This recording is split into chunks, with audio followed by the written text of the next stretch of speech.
Imagine being trapped between an army and a sea with nowhere to run. This was the moment of life or death for Moses and his people. But to understand how he got here, we have to rewind to where his story begins.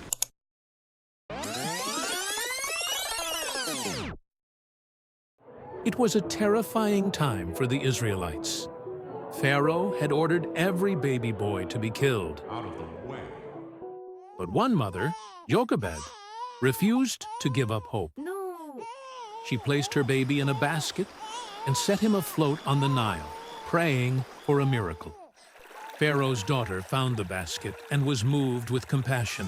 What a beautiful baby. She decided to raise him as her own. You belong to me now, and I will name you Moses. And so Moses, a Hebrew boy, was raised as an Egyptian prince.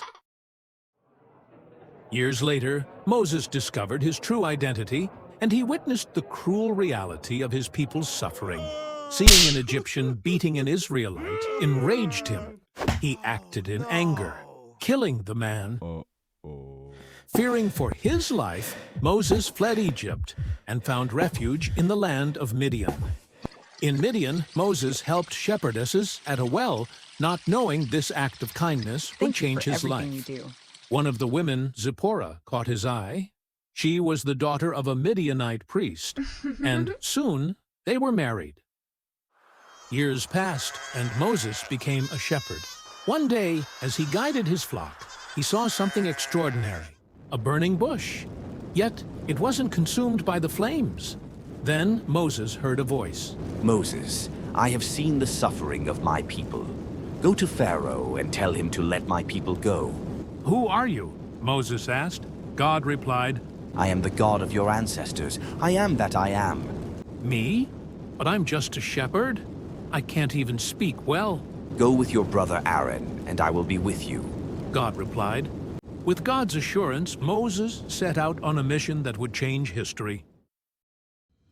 Moses and his brother Aaron stood before Pharaoh with a simple yet bold message. Let my people go, so they may worship God. Who is this God of yours? I will not let them go, Pharaoh replied.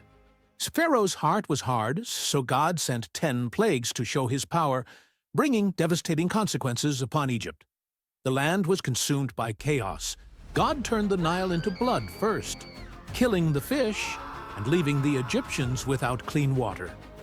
Then frogs invaded every corner of Egypt, even Pharaoh's palace. Next came the gnats, tiny but relentless, swarming everywhere and causing misery. Soon, flies filled the air, swarming homes and palaces alike, adding to Egypt's torment. After that, the livestock perished, leaving Egypt's economy in ruins and its people in despair. Painful boils appeared on the skin of Egyptians, sparing no one, from commoners to Pharaoh himself. Great hailstorms battered the land, flattening crops and homes, leaving destruction in their wake. Locusts devoured what little was left, leaving Egypt barren and broken. For 3 days, darkness covered Egypt so thick that no one could see or move. The final plague struck Egypt's firstborn. After the 10th plague, Pharaoh saw the power of God. His people were devastated, and reluctantly, he ordered the Israelites to leave Egypt. The Israelites moved swiftly, gathering all they owned. They carried with them the bones of Joseph, fulfilling the promise made generations ago. But as the Israelites left, Pharaoh's heart hardened once again. Fueled by pride and anger, he ordered his soldiers to chase after them, determined to bring them back and assert his power once more. Pharaoh's army pursued them relentlessly, their chariots racing across the desert. The Israelites, with the Red Sea before them and Pharaoh's army closing in, feared the worst. But as the Egyptian army closed in, Moses lifted his staff high, and with mighty force, the waters of the Red Sea parted. The Israelites rushed through the path in the Red Sea, their hearts racing as the walls of water loomed ominously on either side. Once the Israelites were safely across, Moses watched as the waters of the Red Sea rushed back together, swallowing the Egyptian army. In that moment, God's power was made clear to all as the Israelites saw their enemies defeated, and they were finally free. With Pharaoh's army defeated and their path clear, Moses led the Israelites into the wilderness toward the Promised Land. Then, from among them, a voice rose, strong, joyous, and filled with praise. It was Miriam, the prophetess, sister of Moses, leading the women in song and dance. With timbrels in their hands and faith in their hearts, they proclaimed the greatness of the Lord who had delivered them. I will sing to the Lord, for he has triumphed gloriously.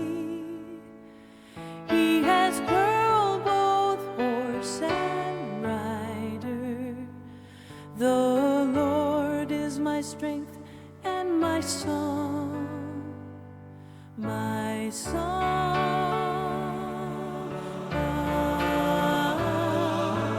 I will sing to the Lord. He's hated, searched, through same wood.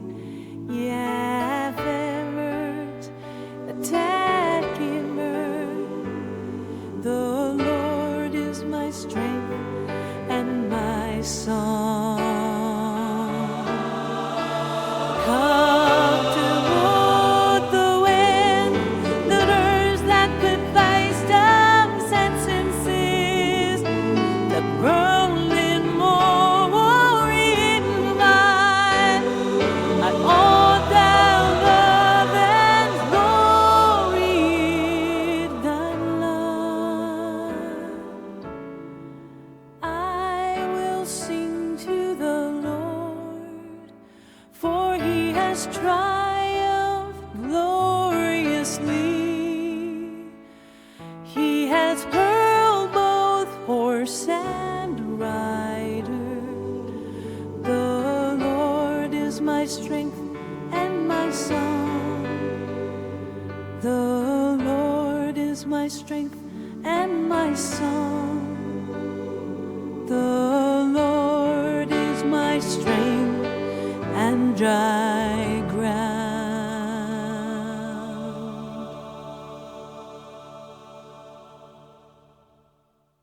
Moses' journey was far from over, but his story was one of faith, courage, and deliverance, a reminder that with God's guidance, freedom and hope are always within reach. If you haven't subscribed yet, please don't forget to do so.